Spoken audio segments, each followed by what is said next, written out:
하나님 나라 백성인 하백 여러분, 하백의 성경 아카데미 오신 것을 환영합니다. 이 시간은 그리스도인이 꼭 알아야 할 기본 진리 43강 시간입니다. 함께 나눌 주제는 그리스도의 위격과 사역 중에서 예수 그리스도의 신상입니다. 우리는 지난 시간까지 복음서의 증거들에서 함께 나누고 있습니다. 이 시간에는 부활, 승천, 예수님의 자아의식과 주장, 기적에 이어서 동정녀 탄생과 공동체적 의미의 그리스도에 대해서 함께 나누겠습니다. 동정녀 탄생입니다. 성경은 예수님이 동정녀에게 탄생하셨다고 분명하게 가르칩니다. 마가복음과 요한복음은 예수님의 생애에 대한 이야기를 그분의 공적 사역에서 시작하기 때문에 동정녀 탄생을 언급하지 않지만 요한복음은 그 대신 서두에서 예수님의 선제를 다룹니다. 바울은 갈라디아서에서 동정녀 탄생에 관한 지식을 드러내며 신약의 어떤 책도 이 내용을 부인하지 않습니다. 특별히 마태복음은 이 사실을 언급된 구약의 내용을 제시합니다. 이사야 예언자가 사용한 히브리어 알마의 정확한 의미에 대한 논쟁이 계속되고 있지만 이 단어가 동정녀를 의미할 수 없다는 점은 결코 입증되지 못했습니다. 마태복음의 해석은 이런 전통적 번역에 대한 분명한 권위를 부여합니다.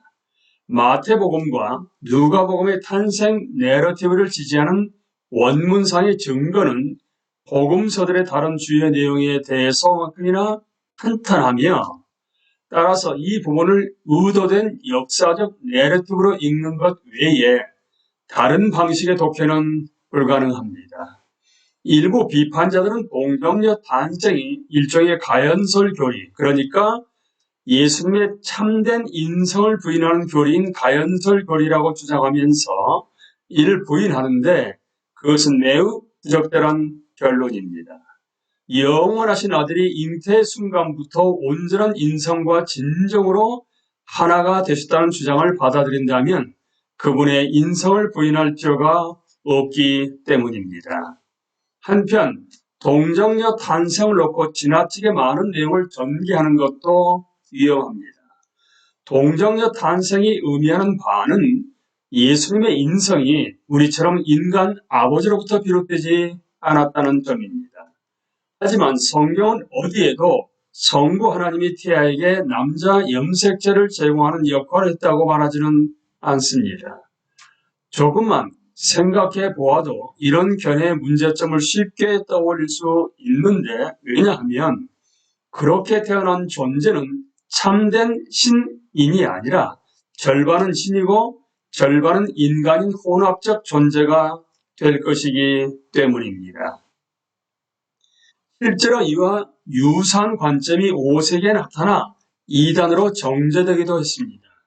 이런 시각은 하와와 마리아의 유사상을 부당하게 도출한 초기 교부 이레나이우스를 따라 마리아를 공동 구속자로 보는 관점에 이르게 합니다. 물론 성경에 정통한 사람들에게 이런 관점은 그리스도의 중보의 유일성과 충분성을 부정하는 신성모독으로 비칠 뿐입니다. 이 견해는 가톨릭 교회에서 균형을 잃은 동정녀 숭배 사상으로 발전했습니다.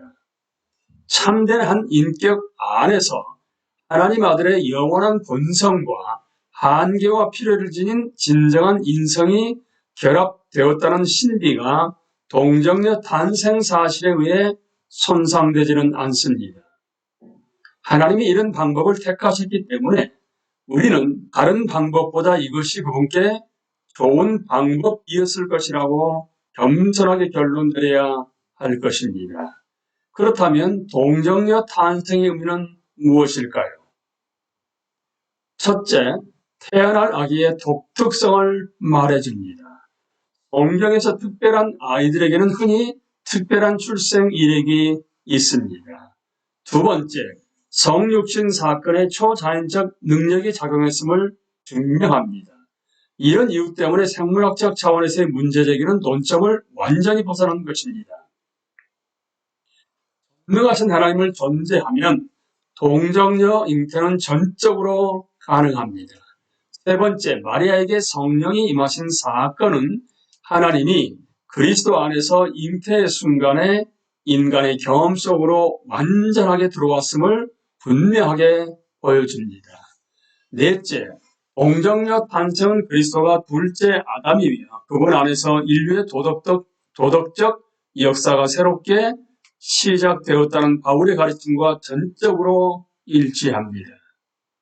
성경은 마치 죄가 유전적 접념에 의한 것인 양 예수님이 성적 결합을 통해 잉태되지 않았으므로 그분께 원죄가 없다는 주장을 하지 않습니다.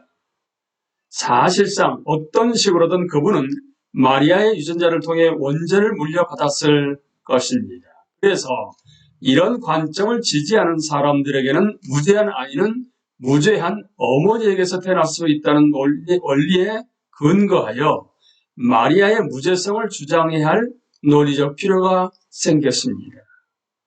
로마 가톨릭은 주저없이 동정녀 마리아의 무원죄 잉태설과 같은 비성경적 교리를 주장하고 승인했습니다.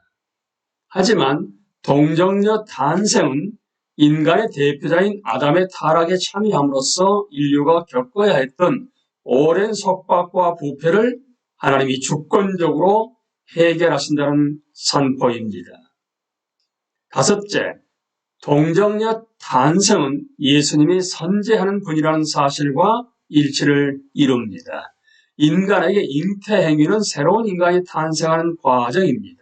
그러나 주님의 경우는 영원하신 말씀이 잉태 이전에 이미 존재했습니다. 성경은 이를 성령이 내게 임하시고 너를 덮으시리니라고 표현합니다. 여섯째, 동정녀 탄생은 성경의 다른 곳에서 새로운 탄생으로 묘사된 구속에 대한 유기를 제공합니다. 잉태 과정에서 요셉이 배제된 사실은 하나님의 구속 사역에서 인간의 무기력함을 생생하게 보여주며 그런 의미에서 인간에 대한 심판을 나타냅니다. 이제 공동체적 의미의 그리스도로 넘어갑니다. 부활사건 직후에 신약의 저자들, 특히 바울은 그리스도를 언급하면서 개인적 차원을 넘어서는 용어를 사용했습니다. 그리스도인은 그리스도 안에 존재합니다. 교회는 그리스도의 몸이자 그리스도의 성전이며 그리스도의 죽음은 그분의 백성을 위한 것 혹은 그들의 죄를 위한 것입니다. 물론 바울과 같은 초기 증인들은 예수님이 뚜렷이 구별되는 완전한 한 개인으로서 팔레스타인에서 그들 가운데 사셨음을 알았습니다. 하지만 이런 공동체적 차원의 용어들은 유신론자라면 마땅히 하나님의 것이라고 여길 차원을 예수님과의 경험에서 확인했음을 보여준다라고 모울은 말합니다. 이제 결론으로 넘어가겠습니다. 지금까지 살펴본 증거들은 하나님의 영원한 아들이신 예수 그리스도가 죄인들의 구속을 위해 성육신하셨음을 명백하게 보여줍니다. 그분은 삼위일체 하나님 중 제2위가 되는 분이시며 육신으로 나타나신 하나님이십니다. 이렇게 명백한 증거와는 별개로 예수 그리스도의 신성은 기독교 계시의 최종성과 구속의 유효성에 필요한 본질적 전제입니다. 만일 예수님이 우리에게 오신 하나님 자신이 아니라면 그분이 전달한 계시는 하나님의 계시가 아니며 따라서 그것은 최종적 계시가 아니라 얼마든지 다른 것으로 대체 가능한 것이 되고 맙니다. 예수님의 신성을 부인할 경우 기독교의 진리 주장 전체가 일거에 무너지고 우리는 복음을 받기 전의 상태로 돌아가 무지한 이성의 어둠 속에서 헤매는 신세가 될 것입니다. 만일 예수님이 우리에게 오신 하나님 자신이 아니라면 그분이 이룬 구속은 용서와 구원을 행할 수 없는 무기력한 것입니다. 우리는 죄인으로서 하나님께 잘못을 범했고 오직 하나님만이 우리를 후속하실 수 있습니다. 만일 예수님이 하나님이 아니라면 단언컨대 그분은 우리와 하나님과의 관계 문제에 개입할 아무런 권한이 없습니다. 그렇다면 그분의 죽음과 속되는 하나님 앞에서 우리의 도덕적 상태와 아무런 관련이 없습니다.